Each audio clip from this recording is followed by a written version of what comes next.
दोस्तों स्वागत है आप लोगों का अजय सर जी यूट्यूब चैनल पर।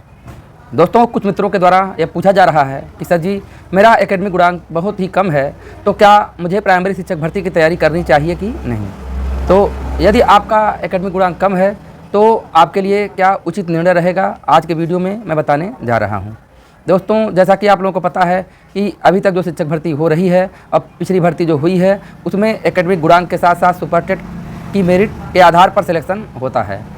अब गुणांक कैसे बनता है इसके संदर्भ में आपको 10 सेकंड के अंदर बता दे रहा हूं कि आपको करना क्या होगा कि आपका हाई स्कूल का जो मार्क है उसका प्रतिशत, और जो इंटरमीडिएट में मार्क है उसका प्रतिशत, जो ग्रेजुएशन का जो मार्क है उसका प्रतिशत निकाल लीजिए, और बीएड या डीएलएड जो आपने किया है उसका भी प्रतिशत आप निकाल लीजिए।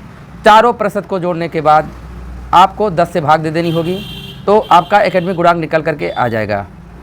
शिक्षक भर्ती का गुणांक कैसे निकालते हैं इसके लिए आपको बताना चाहता हूं कि जो आप उसमें मार्क पाते हैं उसका 60% लिया जाता है। जैसे कि एकेडमिक गुणांक का 10%, तो 4 academic class high school, intermediate, graduation और डीएलएड अथवा बीएड, तो 10% मतलब 40% वो हो गया। और सुपर टेट में जितना प्रतिशत आप पाएंगे उसका 60% लिया जाएगा। जैसे अगर आपका 60% है तो 60% का 60%, तो छा के क्या हो जाएगा 60 × 60 और बटे 100, तो आपका हो जाएगा 36 गुणांक, वहाँ से आपका बन जाएगा। तो यही है गुणांक बनाने का तरीका।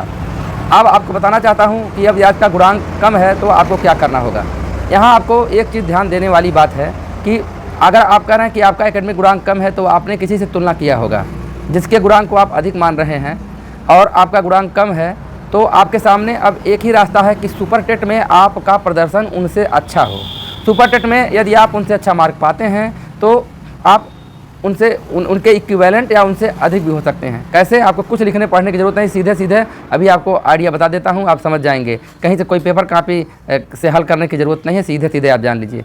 अब आपको बताना चाहता हूं कि यदि आपका गुणांक किसी से 2 गुणांक कम है, आप किसी का अधिक है और आपका 2 गुणांक कम है, तो आपको बताना चाहता हूँ कि 2 गुणांक अगर आप लाना चाहते हैं उसके बराबरी में, तो आपको 5 अंक अर्थात 5 सवाल को सही करना होगा। एक चीज़ समझ लीजिए कि 5 सवाल पे आपका 2 गुणांक। अब एक सवाल जो होता है, एक प्रश्न होता है 1 नंबर का होता है, तो 5 सवाल आपका 5 नंबर का हो गया। ठीक है, तो अर्थात समझिए कि 2.5 अंक पे आपका 1 गुणांक तैयार हो जाएगा। तो अब यही है कि अगर आपका गुणांक 2 गुणांक कम है तो ये समझ लीजिए कि आपको 5 नंबर उस लड़के के से अधिक करना होगा, तब आप उसके बराबरी में चले जाएंगे। यदि आपका गुणांक 4 अंक कम है तो अब उसी के सापेक्ष आप समझ लीजिए कि आपको 10 क्वेश्चन अधिक सही करने होंगे उससे जिससे आप तुलना कर रहे हैं। तो जिससे आप तुलना कर रहे हैं उससे आपको 10 अंक अधिक आपको हल करना होगा, अर्थात 10 प्रश्न आपको अधिक हल करना होगा। तो टारगेट आपके हाथ में है, ऐसा नहीं है कि अगर आप तैयारी करते हैं तो आप एकेडमिक गुणांक जिनका अधिक है उसके बराबरी में या उससे अधिक भी जा सकते हैं, लेकिन सुपर टेट में अच्छे मार्क्स लाने होंगे।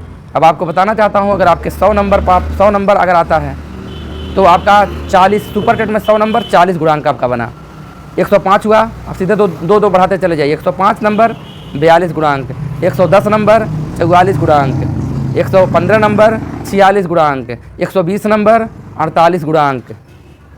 समझ रहे हैं? तो आपका ऐसे सीधे बढ़ता है। 125 नंबर 50 गुणांक। अब आप समझिए कि अब किसी का अगर गुणांक बहुत अच्छा होगा, समझिए, तो अगर उसका गुणांक 30 है, अगर किसी का गुणांक 30 है और सुपर टेट ने उसने 100 नंबर प्राप्त किया, तो कितना उसका हुआ, 100 नंबर पे 40 हो जाएगा, 40 3 70 हो गया, 40 30 कितना हुआ, 70 हुआ, उसका 70 गुणांक मेंटेन हुआ। अब आपका मान लीजिए 25 है, तब आपको क्या करना होगा, तो आपको 25 है तो आपको 45 गुणांक मेंटेन करना होगा सुपर टेट में। और सुपर टेट में 45 गुणांक मेंटेन करने के लिए आपको क्या करना होगा, 110 नंबर लाना होगा।